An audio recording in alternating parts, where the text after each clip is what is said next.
guys, Fly Girl VSG here, coming in with my 6-week post-op update from the vertical sleeve gastrectomy. And we'll start with the stats. We'll just jump right in. I started this journey at I started my 2-week pre-op diet at 301.2. I weighed, oh my gosh, I have to look. I think it was 291.6. 291.8 the day of surgery. Last week I weighed in at 263.6, and today I weighed in at 259.2. So I had a total loss of 4.4 pounds this week for a total loss of 42 pounds even, which is crazy pants, which totally makes up for the 1.8 pound loss I lost last week. Woohoo! So, I mean, whatever, it was fine, but it's still really awesome.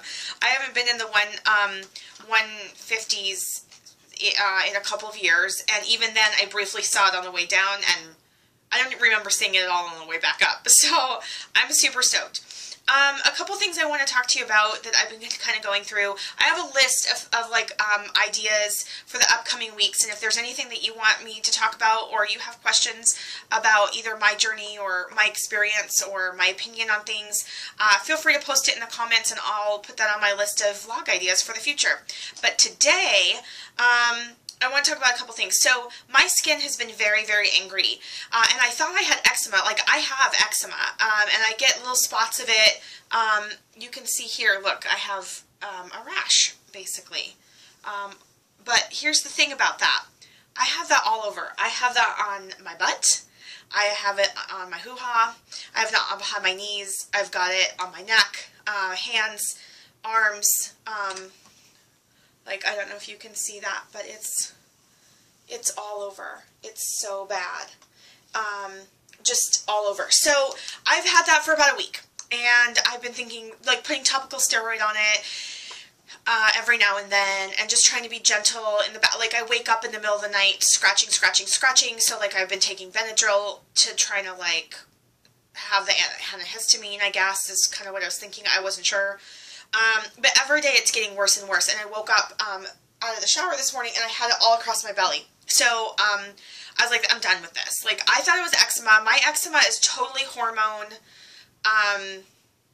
Not totally, but it can be get a lot worse. Like, the week before my period is when I have usually my eczema flare-ups. And I'm thinking, okay, first of all, this is the week before my period. Although I started getting this last week, this is the week now. And second of all, you know, if your hormones are stored in your fat cells, right, and you're losing weight like 2 to 4 or 5 pounds a week, then, you know, hormones are being flushed through your body during the length of this process, like for a while. So I'm like, oh God, is this going to be something I'm going to have to live with for like the next 6 months? Like, this is, I can't do it. This is crazy pants. Like, I want, I don't know, a redo. But turns out it is not eczema. So I am out of my skin today, and finally I called the doctor, and I'm super, super, super busy at work. Like, I've got a major deadline, and I could not have afforded to take the time off today, but I kind of had to. So I called the doctor. They got me in this afternoon. I just got back not too long ago, catching up on work stuff, and I don't have eczema. I mean, I do have eczema, but my rash is not eczema. It is hives. So I have hives, and unknown cause. It's either so my surgeon has given me a 6-month prescription of a medication that reduces the chances of gallstones from 30% to like 3 or 5%, which I'm all about. Like, I don't like to be on a ton of medication, but if it's 30% is pretty high, and if anyone's going to have that, I'm sure it's going to be me. So I'm all about taking it, but that's the only thing I can think of that's new, either in my diet or in my medication, you know, that's different. So you know, maybe I'm having an allergic reaction to that. Maybe I'm stressed at work. I mean, I've certainly been more, I don't know, I'm pretty stressed at work, but I don't really feel that kind of stress. Like, I'm able to shut down pretty easily. Like, I'm not thinking about it late at night or anything. So it could be the anesthetic, you know, and the general anesthetic from the surgery. You know, I know it takes months. See, look, I'm itching, itching, itching. Oh, that feels so good. Anyway, it could be that. So I have no idea what's going on. The doctor said to keep taking the medication, to give it a couple, you know, if it starts to come back in a couple of weeks, then we'll try to get off the medication. I've called the surgeon's office twice today to let them know what was going on, and they agreed with that. So I got, like, you know, a huge syringe like this full of steroids in my tushy.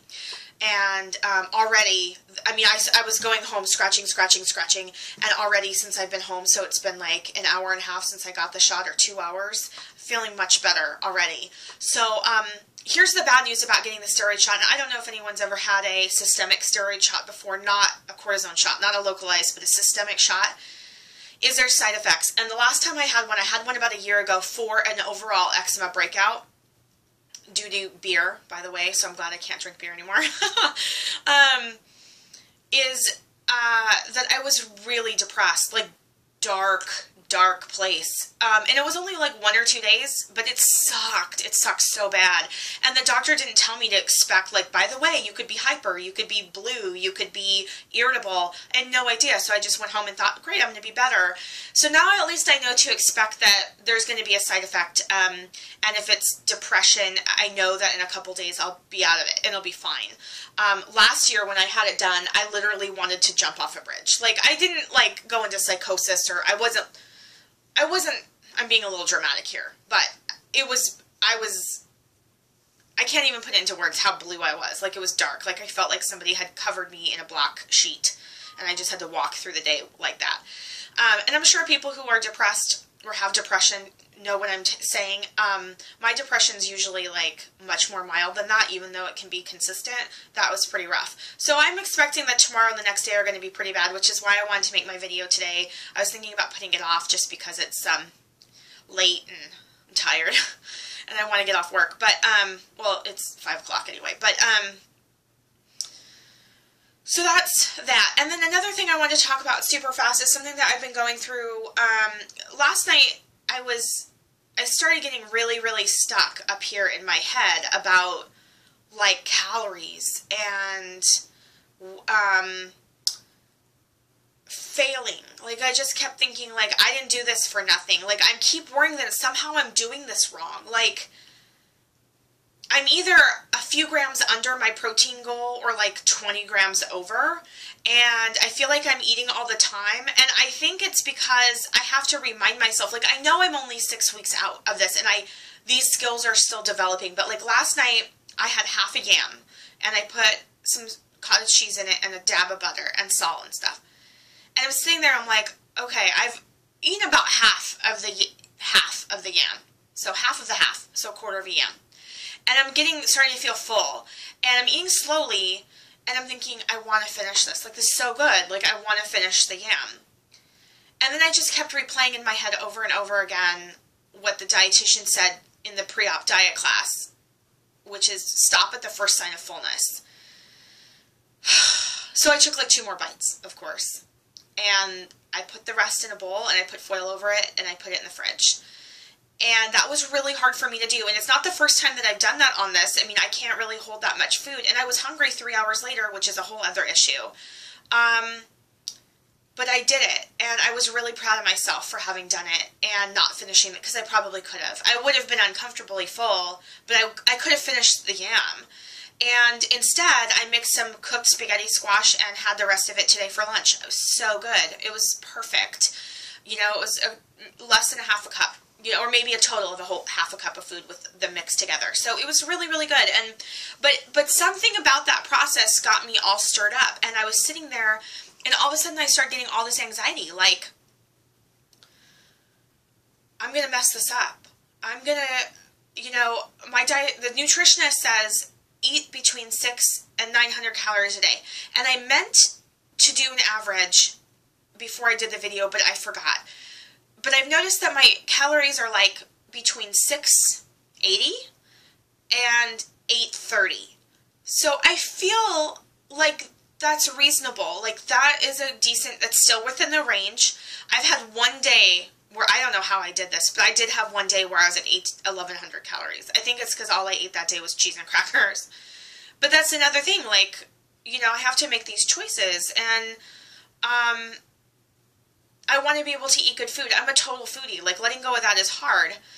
But and of course, like Sunday, my partner is going to be home from a 3-week travel work trip, and I want to be able to have my first glass of wine with him. I've been waiting to have my first glass of wine with him because he likes to have wine and beer and things like that. So I wanted to share that with him. Well, you know, I don't anticipate I'll even be able to finish a glass of wine, but if I'm counting a 5-ounce glass of wine, which I'll pre-measure, that's 130 calories. Like, that's an 1/8 of my day or 1/7 of my day. Like, I'd rather eat. So I just had all this anxiety about, like, I'm going to fail at this. Like, I'm doing this wrong. Like, I'm not going to lose the weight. What if I don't get to my goal weight? What? I need to work out more. I need to be more strict. And the thing is that, you know, I eat pretty healthy anyway. I don't eat a lot of junk. I mean, my guilty pleasure's always been sushi, and it's always been volume. So sushi's not the worst choice for you, but I eat a lot of it. So, you know, maybe I'll get to have sushi again, and I probably won't be able to physically eat a full roll anyway. So there's not going to be any more 3 or 4 roll dinners for me. So coming to terms with that volume is going to be different, which I think I'm doing pretty good with, actually. Like, I'm measuring my food out well enough. But I just have been freaking out a little bit. Like, what if I don't get there? What if I do something to sabotage myself? What happens when my boyfriend comes home? We eat different. I eat differently with him around pre-op. That's been true. I don't know really about post-op because he's been gone more than half the time since my surgery. I mean, I've seen him for 10 days since my surgery, or 12 days, and then he's coming, you know, so most of the time. So anyway, that's what I don't have a solution. All I can do is, you know, Kent, my boyfriend, he said to me, there's no failing in this. And as the one who's doing it, and I appreciate that. Oh, I so appreciate that. But as the one who's doing it and the one who's having anxiety about it, like, it doesn't feel that way. I know he's right, but I don't feel that losing the weight and gaining the weight back can be an option. It just can't. And I know people do it all the time. I know people do it. I know it happens. I know it's not a preventative measure of it happening, that having the surgery can get me to my goal, but it's up to me to keep it off. You know, this is not a miracle cure. And I'm scared. I mean, I'm scared. And this is all weirding me out, you know? I mean, the 42 pounds in 8 weeks, like, that's so amazing, and I'm so stoked, but it's weird, too. Like, it's super weird, you know? So anyway, I really wanted to talk about hunger, but I'm going on 13 minutes now, so I don't want to bore you guys any longer. I'm sure I'm rambling in my own, trying to just process this out loud. I'm a verbal processor, FYI, for anybody who's watching this that isn't a close friend of mine. So I'm sorry. You may get that from time to time. Just me spewing out things because saying it out loud helps, and I have a great support system, but it's always nice to share with people who are going through this as well, in addition to my friends and family. So thanks, guys, for tuning in. I really appreciate your watching and listening and caring. And let me know if there's any other topics you want me to talk about in the upcoming months. I'm super excited to be doing this every week. And keep it fly out there, guys. Bye.